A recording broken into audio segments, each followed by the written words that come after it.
Ini anak muda yang mencetuskan perubahan Indonesia. Program Deddy Mulyadi berhasil, tak hanya terdengar di dalam negeri, bahkan pemimpin Malaysia Anwar Ibrahim juga memuji gaya kepemimpinan Deddy Mulyadi dan pemimpin Malaysia yakin suatu saat Deddy Mulyadi akan menjadi Presiden Indonesia. Berikut hasil dari program Deddy Mulyadi yang... Assalamualaikum warahmatullahi wabarakatuh. Saya tertarik dengan komenan di atas. KDM tidak kemana-mana, tapi namanya dikenal di mana-mana. Benny Wenda, pemimpin separatis Papua Merdeka, sekarang angkat bicara. Kalau presidennya KDM, Papua tidak usah merdeka, begitulah kira-kiranya. Nah ini persis, KDM itu pasti tidak kemana-mana, tapi namanya terkenal kemana-mana. Setuju nggak kalau KDM jadi presiden Republik Indonesia ke depan? Ya, itu benar kata Gus Dur. Suatu saat ada orang Sunda yang akan menjadi presiden. Belum lagi hitungan Jayabaya. Ya mudah-mudahan. Cuman tantangannya ada pro dan kontra, bahkan ada peperangan. Tapi ujung-ujungnya Indonesia akan makmur dipimpin oleh orang Sunda katanya. Yang setuju, ya silakan komen dan acungkan telunjuk Anda kalau yang setuju. Saya mah setuju baik atuh orang Sunda jadi presiden mah gitu kan. Mudah-mudahan adil, makmur dan sejahtera. Kalian udah lihat belum nih guys postingan terbarunya Gubernur Jawa Barat guys ya? Gubernur Jawa Barat Deddy Mulyadi menyampaikan pesan khusus untuk KPAI guys ya. Ini khusus untuk KPAI guys, yang biasanya suka komen-komen ya. Simak video ini sampai habis. Terima kasih ya pada Pak KPAI yang terus memberikan kritik terhadap tindakan-tindakan yang kami lakukan. Karena saya meyakini KPAI lebih mumpuni dari sisi kapasitas, kualitas, dan kapabilitas organisasi serta diri yang ada di dalamnya. Karena memang tugasnya melindungi anak-anak di Indonesia. Tindakan-tindakan yang kami lakukan itu lebih didorong oleh rasa kemanusiaan dan tanggung jawab. Karena begitu kompleksnya problem anak-anak di Jawa Barat dan orang tua tak memiliki kesanggupan lagi untuk menangani. Sehingga ketika ada kebuntuan, maka saya dan seluruh bupati wali kota itu harus memberikan jalan, meskipun jalan itu darurat. Ketika ada bencana, bisa jadi ada orang yang sakit, bisa jadi yang menanganinya bukan dokter spesialis, tapi hanya seorang mantri biasa atau perawat. Maka perawat itu harus melakukan tindakan, walaupun dia tidak memiliki spesifikasi di bidang itu, karena minimal tindakannya memberikan rasa lega dan mengobati psikologi orang yang mengalami masalah atau rasa sakit atau musibah. Tapi kalau membiarkannya, kita berdosa, tidak melakukan sesuatu ketika ada peristiwa yang mestinya kita berbuat. Dan selanjutnya, kami mohon dengan sangat KPAI untuk menangani. Masih banyak anak-anak yang hari ini tidak tertangani oleh Pemprov Jabar dan Bupati Wali Kota se-Jawa Barat. Masih banyak. Mohon KPAI agar ditangani mereka, agar tugas-tugas saya menjadi ringan. Dan selanjutnya ada yang lebih berat lagi, perlu KPAI memahami. Hampir setiap hari saya mendapat laporan dan saya bekerja sama dengan para Kapolres dan Kapolres dari seluruh provinsi Jawa Barat didukung oleh Kapolda Metro, Kapolda Jabar untuk melakukan tindakan penyelidikan, penyidikan, bahkan penahanan terhadap orang-orang yang melakukan pelecehan seksual pada anak-anak kita yang di bawah umur. Yang itu saya tidak pernah bercerita dan tidak pernah speak up karena saya harus melindungi mereka. Banyak yang dilakukan oleh ayahnya, oleh ayah tirinya, oleh pamannya, bahkan oleh kakeknya. Anak-anak di bawah 10 tahun, di bawah 15 tahun.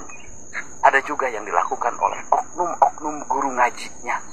Dan itu hampir merata di setiap kabupaten kota di Jawa Barat. Peristiwa itu terjadi.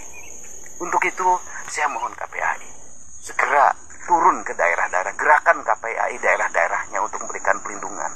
Lakukan langkah-langkah untuk melindungi anak-anak kita. Mari kita bergandengan, bekerja sama untuk melindungi anak Indonesia. Anak Indonesia bukan hanya anak yang tinggal di Jakarta, tapi di seluruh Indonesia yang perlu dilindungi oleh kita semua. Terima kasih ya pada semuanya. Salam, semoga kita sehat dan bahagia selalu. Jajan terus, susah tidur, susah bangun, susah mandi, Pak, sebentar aku mandi dulu ya, Pak. malas ke sekolah. Aku mandi dulu, Pak. Apa, Pak?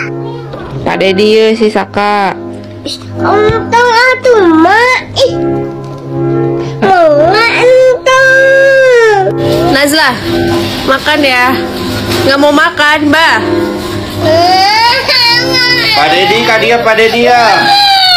Pak Dedi, dahar Pak Dedi. Kalau nggak mau makan, laporin ke Pak Dedi. Dia masukin barak. Iya. Makan ya? Iya. Ya? Iya. Sok. Saya mau lihat Pak Dedi ya, HP. Jangan takut. Kenapa? Kemarin banyak yang bilang Neng katanya kasihan nangisnya. Emang kenapa nangis? Karena Neng nangisnya sampai jerit-jerit gitu. Dia kenapa takut? Iya, takut diambil sama Pak Dedi. Tapi Pak Dedi itu baik, kok Neng meskipunnya baik. Iya baik. Kenapa kemarin Neng nangis? Karena Neng ngajinya nggak apa? Nggak fokus. Iya nggak fokus. Berarti nanti kalau ngaji lagi harus Fokus ya. Iya. Belajar juga fokus ya. Iya. Pintar ya anak ya, nurut ya. Iya. Neng baik kok ya. Iya. Nurut kan sama mami? Iya dong. Anak siapa? Anak Mami. Iya dong. Kak Seto mengkritik atau menanggapi ya tentang program barak militernya Kang Deddy Mulyadi. Dengerin dulu sampai habis. Kemarin itu Kak Seto memang pernah sempat mengeluarkan statement kayak jangan ada ancaman, anak-anak bukan robot. Anak-anak takut masuk barak militer Deddy Mulyadi. Lalu kemarin ya Kak Seto itu turun langsung, lihat langsung pendidikan di barak militer bersama Kang Deddy Mulyadi juga sama Wakil Kemenkumham. Waktu Kak Seto turun langsung, lihat langsung ya pendidikan di barak militer TNI itu, Kak Seto tuh hehehe gitu. Padahal kemarin mengeluarkan statement seperti itu. Itulah yang gue maksud, lihat dulu programnya ya, baru nanti dikaji ulang, baru ditanggapi lagi, dikritik lagi apa yang kurang, apa yang perlu ditingkatkan dan segala macamnya. Yang penting udah lihat dulu nih di lapangannya kayak gimana nih gitu loh. Gue pribadi ya kalau bisa ikutan tuh program atau gue dikasih kesempatan untuk terjun langsung ke situ, ngelihat langsung anak-anaknya pendidikannya seperti apa, gue mau, bener gue mau. Saking aja gue nggak punya ordal, saking aja kagak ada yang undang gue.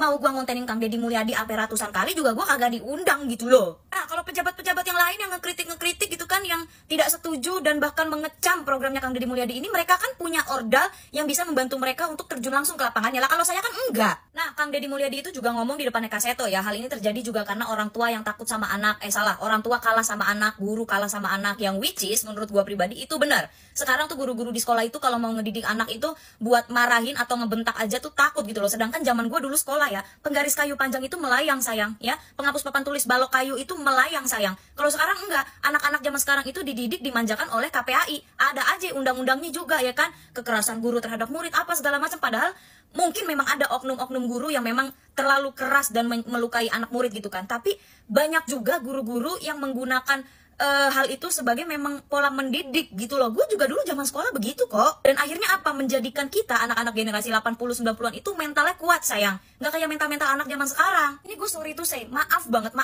But it's real. Kalau nggak percaya ya, nih videonya Kang Deddy sama Kak Seto sama Wakil Kemenkumham. Menurut Kak Seto bagaimana ini? Sangat luar biasa. Wajahnya ada wajah pelanggaran HAM nggak? Jadi Bapak nih orang Kanwil HAM, ada nggak hak-hak yang terlanggar? Ada Pak, tadi kami sudah yang malah mereka diberikan hak-haknya. kewajiban pendidikan malah dapat hadiah. Iya. Kan karena problemnya, ini kan sekarang ini satu, guru kalah sama murid. Kedua, orang tua kalah sama anak. Ya kan? Di jalan juga petugas kalah sama mereka. Karena petugasnya kalau keras jadi masalah. Ini kan hal terjadi seperti ini karena semua orang ragu bertindak, takut salah. Nah, kalau saya ditakdirkan untuk tidak pernah ragu.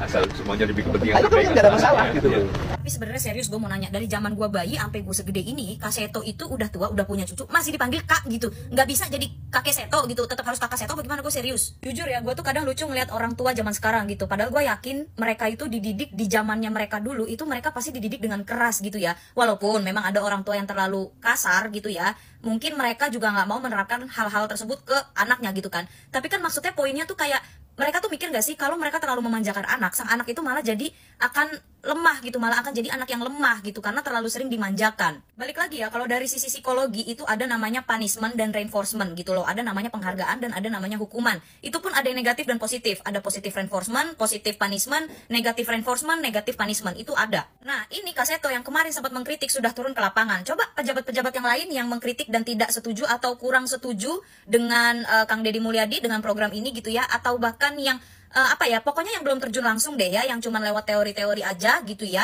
mengkritik lewat teori, coba terjun langsung gitu. Makanya kadang gue tuh mikir ya, gimana anak-anak zaman sekarang mau punya tingkat disiplin yang tinggi, gimana mau punya mental yang baja, mental yang kuat gitu ya, pendidikan yang maju, pola pikir yang oke, terutama mental yang kuat ya untuk menghadapi kondisi-kondisi saat ini yang berbeda dengan kondisi kita zaman dulu gitu loh, yang kerasnya ibu kota, kerasnya dunia pekerjaan dan segala macam. Itu gimana caranya supaya mental mereka itu kuat sama seperti kita anak-anak 80, 70, 90-an itu loh. Karena zaman sekarang guru ngebentak murid sedikit lapor polisi, orang tua marahin anak dikit lapor polisi, atau dilaporin sama tetangganya, diviralin ini itu. Gimana dulu zaman gua sekolah, kalau gua dimarahin guru terus gua ngadu ke orang tua gua yang dimarahin, bukan gurunya yang dilabrak sama bapak emak gua yang diomelin.